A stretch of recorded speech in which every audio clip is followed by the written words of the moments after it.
adalah gembalaku, takkan kekurangan aku. Ia membaringkan aku di padang berumput hijau. Saudara-saudara yang terkasih di dalam Kristus, selamat pagi. Salam jumpa lagi dalam Sabda Siap Saji. Minggu 3 Maret 2024, hari Minggu Prapaskah ketiga. Marilah kita berdoa dalam nama Bapa, Putra, dan Roh Kudus. Amin. Allah Bapa yang Maha Baik, Engkau telah menunjukkan kepada kami jalan hidup dan benar supaya kami tidak tersesat. Semoga selama masa tobat ini, kami sungguh-sungguh mengarah diri untuk selalu berada di jalan Putramu, yaitu jalan keadilan, kejujuran, kedamaian, dan cinta kasih. Sebab Dialah Tuhan dan pengantara kami yang bersama Dikau dalam persatuan Roh Kudus, dalam hidup dan berkuasa Allah sepanjang segala masa. Amin. Tuhan bersamamu Dan bersama rohmu. Inilah Injil Yesus Kristus menurut Yohanes. Dimuliakanlah Tuhan.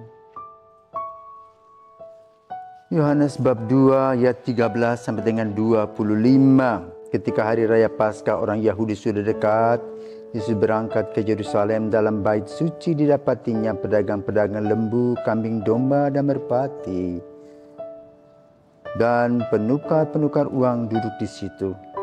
Maka Yesus membuat cambuk dari tali, lalu mengusir mereka semua dari bait suci dengan semua kambing domba dan lembu mereka.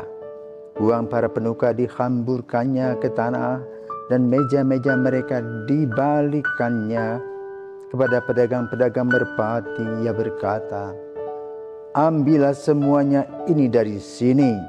Jangan membuat rumah Bapakku menjadi tempat berjualan." Maka teringatlah murid-murid Yesus bahwa ada tertulis, "Cinta untuk rumahmu menghanguskan aku."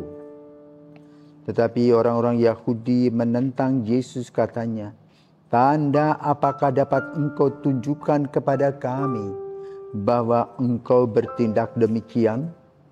Jawab Yesus kepada mereka, "Rombaklah bait Allah ini, dan dalam 3 hari aku akan mendirikannya kembali." Lalu kata orang Yahudi kepadanya, 46 tahun orang mendirikan bait Allah ini, dan engkau dapat membangunnya dalam 3 hari. Tetapi yang dimaksudkan Yesus dengan bait Allah ialah tubuhnya sendiri. Sesudah Yesus bangkit dari antara orang mati, barulah teringat oleh murid-muridnya bahwa hari itu telah dikatakan Yesus. Maka percayalah mereka akan kitab suci dan akan perkataan yang telah diucapkan Yesus. Sementara Yesus tinggal di Yerusalem selama hari raya Paskah, banyak orang percaya dalam namanya karena mereka telah melihat tanda-tanda yang diadakannya. Tetapi Yesus sendiri tidak mempercayakan dirinya kepada mereka, karena Yesus mengenal mereka semua, dan tidak perlu seorang pun memberi kesaksian kepadanya tentang manusia, sebab ia tahu apa yang ada di dalam hati manusia. Demikianlah sabda Tuhan. Terpujilah Kristus. Selamat pagi Romo. Pagi Vin. Dalam Injil pada hari ini, mengapa orang Yahudi ingin sekali meminta tanda dari Tuhan Yesus?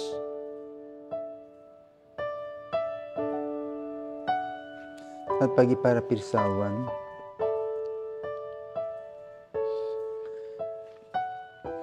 Hari ini kita tidak berbicara soal tanda. Ya? Jadi saudaraku terkasih, kita tidak bicara soal tanda. Pertanyaannya tidak cocok. Jadi minggu ini adalah minggu ketiga, minggu letare. Ya, letare artinya tidak mencekam, ya, membuat kita lega. Artinya kita cukup bergembira. Kenapa? Kita sudah memasuki minggu kedua puasa dan pantang. Kita sudah merenungkan kitab suci, kita juga sudah menjalankan jalan salib. Yang hari ini dibahas adalah bagaimana Yesus mengkritisi perilaku mereka yang menyalahgunakan bait Allah, bukan untuk berdoa tetapi untuk kepentingannya sendiri. Maka Yesus memporak-porandakan semua peralatan di sana dengan harapan sadar bait Allah bukan pasar, tapi bait Allah adalah tempat untuk berdoa. Tapi karena mereka boleh katakan angkuh dan sombong, maka mereka melawan Yesus. Tidak pernah berpikir bahwa apa yang mereka lakukan itu salah. Malah yang bersalah adalah Yesus. Kok ikut campur urusan orang? Pada Yesus ingin meluruskan seperti para nabi sebelumnya bagi orang Yahudi. Tapi tidak berhasil. Kenapa? Kesombongan mereka sebagai bangsa yang terpilih. Maka mereka semaunya, semau udel mereka. Jualan ya jualan, pokoknya nggak repot. Nah, ini berkaitan dengan mentalitas. Kita pun juga sering atau kadang-kadang kita lihat dalam kelompok kita, komunitas kita, ada orang-orang yang semau gue. Ketika ditegur, bukannya berpikir, mengubah diri, melawan. Mencari akal untuk menjatuhkan, bahkan membinasakan orang-orang. Inilah kesombongan. Tetapi kesombongan itu akan ada waktunya berhenti. Seperti peribahasa mengatakan, sepandai-pandainya tupai melompat, dia akan jatuh juga.